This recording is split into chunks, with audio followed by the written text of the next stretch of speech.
Bad news for the city of San Diego. Another $19 million owed to the city pension system. This after the city council voted to close a $179 million budget deficit by accepting the mayor's proposed cuts. The only no vote belonged to Councilman Carl DeMaio, so we asked him why he didn't vote for the mayor's budget. Well, the city budget was never balanced in the first place. That's why I voted against it in December. It relies on $100 million in one-time monies, accounting shifts, and loans. It did not book $60 million worth of the cost of retiree health care benefits. So that's $160 million of debt right there that was being run in this year's budget. On top of that, the city just got a pension payment from the city's pension system. The mayor's office was off by $20 million on the pension payment, and that's going to require that the city come back and find out where we're going to find those monies. This is a budget that really is not good for San Diego taxpayers.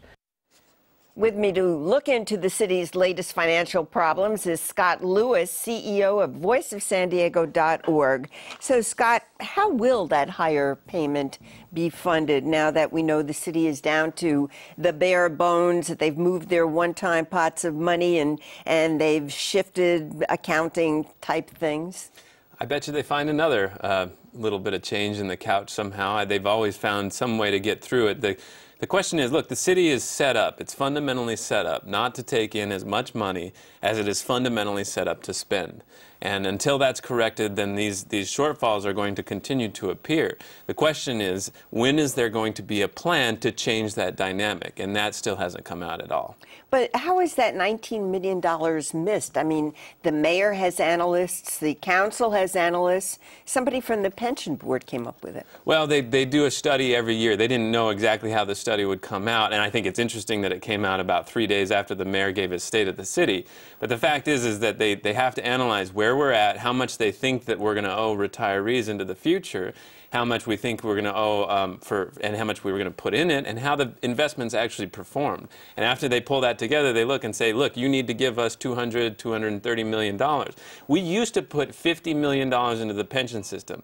This increase means that we have to come up with that without a comparable increase in revenue, and that's why the city's services continue to deteriorate. They decided to enhance benefits for city employees, but they never decided to increase funds at the same time.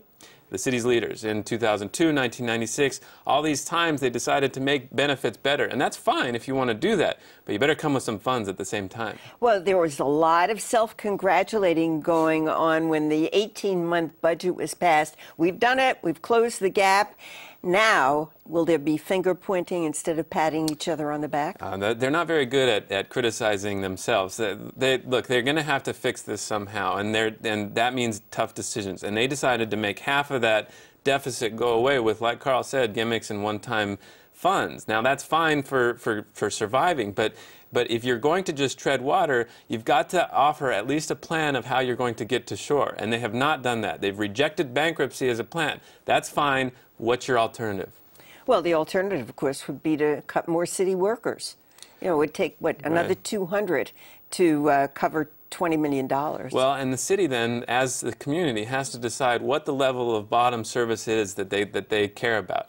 At what point do you say, look, this city has deteriorated far enough, and I'm willing to either raise taxes or throw these people out and get people who will actually inspire us to make comprehensive decisions about where we should go? Well, we did ask Carl DeMaio what might prevent more unexpected budget shortfalls in the future. Well, what's going to prevent this situation from happening in the future is really fixing our city's pension system for real. No more smoke and mirrors. No more proclaiming prematurely that pensions have been reformed, we're out of the woods. This pension system is not financially sustainable. We are now at 42% of city payroll for the pension payment alone for SD-SERS. But when you include all retirement benefits for city workers, we are at 69%, or $370 million a year. That's more than we spend at the police department. It's almost double what we spend. It's actually more than double than what we spend at the fire department every year. $370 million, or 69% of payroll, goes to satisfy the cost of retirement benefits for city employees.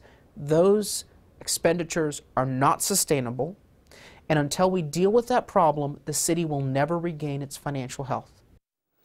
So Carl DeMaio says that those expenditures are not sustainable. How can the city sustain that huge chunk of its payroll for retirement benefits and pensions? I don't know. And for the last several years, since 2004, we've doubled, now tripled our pension payment, and yet we're in the exact same position that we were when they kicked Mayor Dick Murphy out in 2004, 2005. Okay, we're not going to be one of those who just criticizes without offering suggestions. Right. What would it take to rein in those costs? The city, in my opinion, needs to do a comprehensive thing. It needs to both offer a system of cuts and efficiencies and then offer a system of new revenues. The fact is that both are more attractive when they're paired with each other. They're more attractive to employees if you say, look, we're going to cut as much as we can, but in exchange, we're also going to try to raise money, because all of that has to happen in order for this system to change that dynamic where we're fundamentally set up to take in less money than we're fundamentally set up to spend.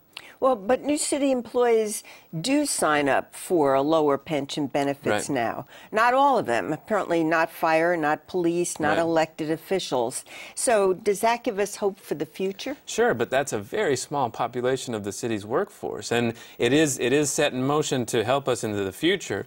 But the fact is that there's thousands and thousands of employees who have been promised something that we don't have the assets to pay for. Either we get those assets or some dynamic otherwise needs to change. And it hasn't changed. But it's not reasonable to say, go get those assets. What are we going to do? Tax the people of San Diego, all those many millions? I mean, well, this is the problem.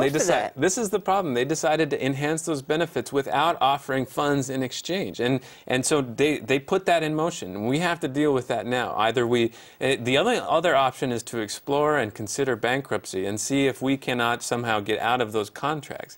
But that's a discussion that the mayor and the city attorney simply don't want to have. If they don't, then it's up to them. They are not only obligated, but it's their civic responsibility to provide an alternative plan. Okay, so this is the basic question. What is the essential reason that prevents San Diego from reducing excessive costs in any sector?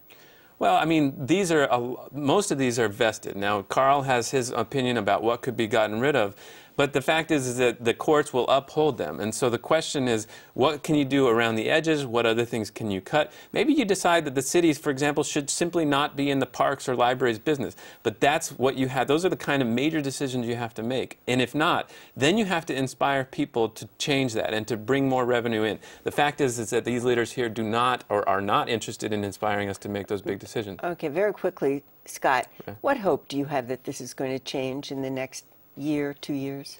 I guess you can hope that things get so bad that the population finally stands up and actually appoints a leader that really rallies us to make big decisions, because right now we don't have one. Appoints meaning votes for a mayor. A city councilman, a mayor, anything that it can be any person that can really lead them to a position where, look, we'll take cuts, we'll take service cuts, we'll take tax increases, but it's got to happen all together. Thank you very much, Scott Lewis.